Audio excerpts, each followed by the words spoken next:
संगती व अनुमान याच्यामध्ये कोण मोजले? बघा स्कॉलरशिप किंवा स्पर्धा परीक्षा कोणतीही असू द्या तर तुम्हाला असे प्रश्न विचारले जातात. तर तिथं ही आकृती आपण मोजत बसणार आहे का कोण किती, तर त्यावेळेस काय करायचं टॅक्ट वापरायचं. तर ते टॅक्ट काय आहे बघा, या आकृतीमध्ये तुम्हाला कोण किती, तर काय करायचं जेवढे भाग आहे त्याला आपण अंक द्यायचे.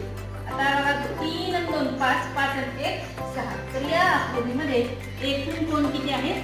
6 आहे. तसंच इथंही आपण 1 2 3 4, 4 आणि 3 7, 7 आणि 2 9 आणि 1 10. तर या आकृतीमध्ये एकूण कोण किती आहे? 10. आता ही छोटी आकृती आपण मोजू शकतो, पण मोठ्या आकृती आल्यानंतर हीच टॅक्ट वापरायची. 1 आणि 2, 2 आणि 1 3. टॅली करून बघायची म्हणलं तर आपण बघा त्या आकृती बघून पाहूया त्या उत्तर योग्य आहे की नाही. बघा 1 2 3 4 5 आणि हा मोठा